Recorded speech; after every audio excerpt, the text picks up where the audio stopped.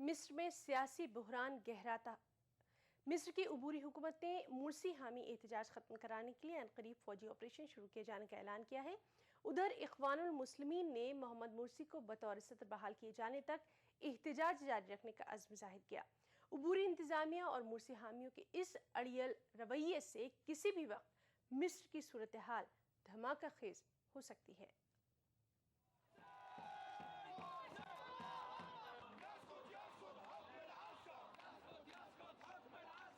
मिस्र में अबूरी इंतजामिया माजूल सदर मुर्सी के हामियों के जारी धरनों को मुंतशिर करने का मंसूबा बना रही है। मुल्क की वजारत दाखिला के मुताबिक एहतजाजी कैंपों को ख़त्म करने के लिए ऑपरेशन जल्द ही शुरू किया जाएगा। इस कार्रवाई के दौरान सिक्योरिटी फोर्सेस इब्तिदाई तौर पर राबिया मस्जिद और नहद स्क्वायर में जारी धरनों में मजीद लोगों को शामिल होने से रोकेंगी। दूसरी तरफ इख्वानुल मुस्लिमीन भी अलर्ट हो गई है और लगता है कि वो अपने हामियों को काहिरा के दूसरे मरकजी चौकों में मजीद धरने देने की ताकीद कर रही है।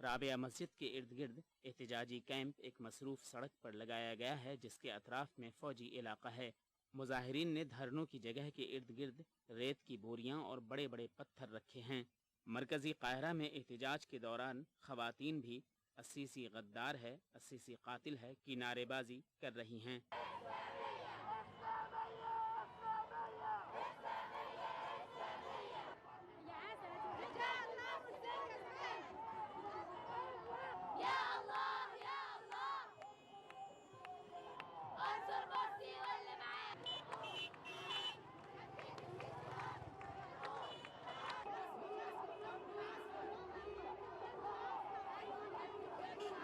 याद रहे कि मिस्र में फौज ने 3 जुलाई को मोहम्मद मुर्सी को इक़्तिदार से अलग कर दिया था और उसके बाद से मुल्क में जारी पुरतशद्दुद मुजाहिरों में 250 से ज़ायद अफराद हलाक हो चुके हैं। Bureau report ETV news. मिस्र में मोहम्मद मुर्सी के मुखालिफिन ने मुर्सी हामी एहतजाज खत्म कराने के अबूरी हुकूमत के फैसले का खैर मकदम किया है। मुर्सी मुखालिफिन का कहना है कि general Abdul Fattah al Sisi एक दानिशमंद शख्सियत है और वो पुरअमन तौर पर सूरत हाल को काबू में करने के ख्वाह हैं। इंग्लैंड ने ऑस्ट्रेलिया के खिलाफ चौथा टेस्ट मैच जीत लिया है। इसके साथ ही इंग्लैंड ने 5 मैचों की एशिया सीरीज में 3-0 की नाकाबिले शिकस्त सबकत हासिल कर ली है। ऑस्ट्रेलियाई टीम 299 रनों के टारगेट का पीछा करते हुए 2 विकेट पर 168 रन बनाकर अच्छी पोजीशन में थी, लेकिन चौथे दिन टीम की हालत खस्ता हो गई और पूरी टीम 224 रन बनाकर ही पवेलियन लौट गई। इंग्लैंड के तेज गेंदबाज स्टुअर्ट ब्रॉड ने 50 रन देकर ऑस्ट्रेलिया के 6 बल्लेबाजों को पवेलियन का रास्ता दिखाया। एशिया सीरीज का 5वां और आखिरी मैच 21 अगस्त से ओवल में खेला जाएगा। हिंदुस्तानी बैडमिंटन की नई स्टार PV सिंधु चीन में आलमी बैडमिंटन चैंपियनशिप में हिस्सा लेने के बाद हैदराबाद लौट आई हैं और सिंधु ने आलमी बैडमिंटन चैंपियनशिप में कांसे का तमगा जीतकर एक कारनामा अंजाम दिया है। सिंधु के हैदराबाद पहुंचने पर उनका वालेहाना इस्तकबाल किया गया। सिंधु मुल्क की पहली खिलाड़ी हैं जिन्होंने आलमी बैडमिंटन चैंपियनशिप के सेमीफाइनल तक रसाई हासिल की।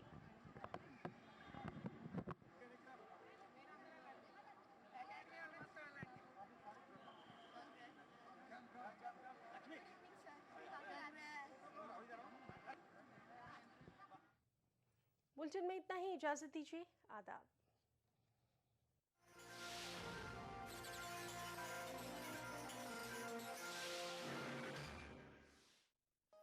इस प्रोग्राम को पेश करने में ताउन किया Shri ultra red oxide, Bharat का एकमात्र जंग रोधक सीमेंट।